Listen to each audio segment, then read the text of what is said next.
Hello guys, welcome to new blog. সবার আগে একটা কথা বলি, যারা নতুন তারা সাবস্ক্রাইব করে দাও চ্যানেলটা, আর ভিডিওটা লাইক করো।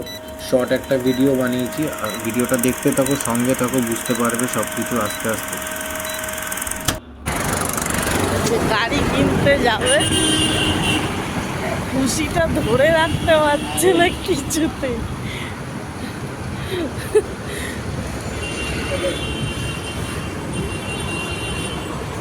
লজ্জায় পাগল হয়ে যাচ্ছে। আরে বাবা, বাবা কোথায়? আমার চাকরি করতে হয়েছে নাকি সন্দেহ। দিনটা ছিল 2/9/2024 সেপ্টেম্বর মাসে। তো আমার খুব খুশির দিন ছিল সেদিনকার। বুঝতে পারছো তোমরা কিসে সাইন করছি, কোথায় আছি? হ্যাঁ, আমরা শোরুমে আছি, বাজাজ শোরুমে আছি। আমরা বাজাজ শোরুমে এসেছিলাম একটা গাড়ি পারচেস করতে। অ্যাকচুয়ালি এটা আমাকে আমার ওয়াইফ গিফট করছে। তো দেখো, বসে আমি ক্যাত মারছি, শোরুমে বসে আছি। গাড়ির জন্য পেপার ওয়ার্কস করা হয়ে গেছে, তার মধ্যে বাবাও গেছিলো, বাবা গিয়ে কটা ফটো তুলে নিল। আমি বসে আছি তখন দিয়ে, আর খুব কম টাইমে পেয়েছি, তাই শর্ট ভিডিও করলাম আর কি। টাইম ছিল না হাতে একদম। তো গাড়ির জন্য ওয়েট করছিলাম, সব কিছুই কাজ তাড়াতাড়ি করে ফেলেছিলাম। পেপার ওয়ার্কের কাজ তাড়াতাড়ি যারা যারা ছিল, মানে ফিনান্সের লোক, তারা কমপ্লিট করেই দিয়েছিল। আর আমার সিভিল ভালো ছিল বলে তাই জন্য তাড়াতাড়ি কাজ হয়ে গেছিলো। তো এগুলো বোঝাচ্ছে আর কি, কী কী দিয়েছে, কী কী না দিয়েছে। আমি পরে একটা ডিটেল একটা ভিডিও করে দেবো গাড়ি নিয়ে, সব কিছু ডিটেলস, কী কী রিভিউ, কীরকম কী সার্ভিস, কীরকম কী যাচ্ছে, সব একটা ভিডিও দিয়ে দেবো। তো অনেক দিন বাদে আমি আবারও ভিডিও করছি, তো তোমরা দেখতে থাকো। জানি অ্যাক্টিভ থাকতে পারি না, এটা হচ্ছে এই সময় ও বিল করছে আর কি, ও পেমেন্ট করছিল এই সময়। তো আমার এই যে দাঁড়িয়ে আছে আমার লুসিফার, আলাদাই। তো আমি দেখছিলাম এদিক ওদিক, একটুখানি দেখে নিচ্ছিলাম। তো দেখতে দেখতে হঠাৎ করে দেখি ট্যাঙ্কে একটা ছোটো মাইনাস স্ক্র্যাচ আছে, ছোট একটু স্ক্র্যাচ আছে, পালসার লেখার এলের ওপরে হালকা। তো বাবা বললো যে নতুন গাড়ি কিছু হবে না, ওটা একটা থাকা ভালো একটু। আর দেখো, ধাক্কাও খেয়ে গেলাম। তো দেখতে দেখতে দেখতে মগ্ন হয়ে গেছি, মানে পাগল হয়ে গেছি গাড়িটা সামনে থেকে দেখে। এত সুন্দর, প্লাস পারফরমেন্স তো ছেড়েই দাও। এটা নিয়ে একটা আলাদা পরে ভিডিও করে দেবো।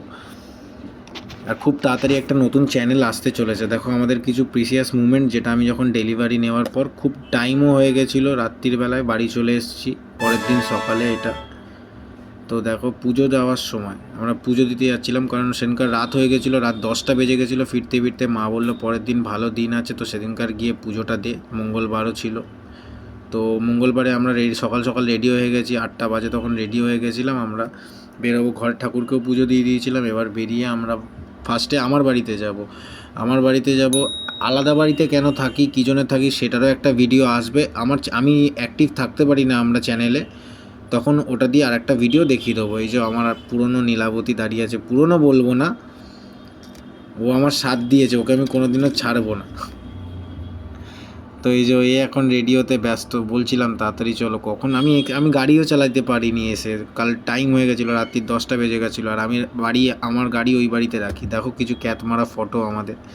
তো আমরা গাড়ি রাখি আমার মায়ের বাড়িতে, তো এখানে রাখার জায়গা নেই, এখানে একটা গাড়ি নিয়ে আসি। তো দেখো, আমরা মায়ের বাড়িতে গিয়ে মা বললো বসিস না, তাড়াতাড়ি তোরা সকালবেলায় বেরিয়ে যা। তো গিয়ে গাড়ি নিয়ে বেরিয়ে পড়েছিলাম ফার্স্টে ফুয়েল আপ করাতে। গাড়িতে একদম তেল ছিল না, আগের দিন তেল ভরিয়ে দিয়েছিল, মানে শোরুম থেকে বেরোনোর সময় যেটুকুনি তেল দিয়েছিল। তো ভরি টরিয়ে নিয়ে উনি বললো যে চলে যেতে পারবে, আজকের দিনটা চলে যাও। বললাম যে ঠিক আছে, কোনো অসুবিধা নেই, রাত্রিটার ব্যাপার, পরের দিন সকালে গিয়েই চলে এসেছি। আর এই বারবার এই দিদিটার থেকেই ভরাই, কারণ ব্যবহার খুব ভালো আর আমাদের সাথে খুব ফ্রেন্ডলিভাবে কথাবার্তা বলে। এটা শকুন্তলা পেট্রোল পাম্প। তো দেখো, পেট্রোল পাম্প থেকে ডিরেক্ট আমরা দাঁড়ানোর সময়ও পাইনি, বা কোথাও বাড়িয়েও যে এসে বসবো সময় পাইনি। মা বললো বেরিয়ে যখন গেছিস তাহলে ডিরেক্ট চলে যা পুজো দিতে। তো দেখো, আমার মন্দিরের সামনে এসেই গেছি। এই যে আমার দাঁড়িয়ে আছে লুসিফার, এত সুন্দর দেখতে, কি বলবো। ভিডিওটা ভালো লাগলে লাইক করতে থাকো অবশ্যই। তো আমাদেরও পুজো হয়ে গেছিলো, ঠাকুরমশাই এবার গাড়িটা পুজো দিচ্ছে। আমি বললাম ভালো করে পুজো দিয়ে দাও, গাড়িটা অন্তত আমার জান হয়, তো ভালো করে একদম পুজো দিয়ে দেবে। তো ঠাকুরমশাইটা খুব ভালো ছিল, অনেকক্ষণ ধরে পুজো দিয়ে দিয়েছিল, অনেকক্ষণ ধরে যা যা রিচুয়ালস ছিল কমপ্লিট করিয়েছে আমাকে দিয়ে। খুব সুন্দরভাবে ঠাকুরের কাজটা হয়েছে, পুজোটা। আমরা যখন অ্যাক্টিভ হব আস্তে আস্তে চেষ্টা করছি ডেলি ব্লগ আনবার, তখন আমরা পুরো একটা ভিডিও বানিয়ে দেবো যে কী কী হয়েছে কী কী না হয়েছে, এতদিন ভিডিও আসেনি কেন বা কিছু। তো ঠাকুরমশাই সিঁদুর পরিয়ে দিচ্ছিলো, গঙ্গা জল দিচ্ছিলো, ফুলটাও পরিয়ে দিয়েছিলো। তো আমাকে বললে এবার নারকোলটা ফাটাতে। তাই বললাম যে ঠিক আছে, আমি চলো।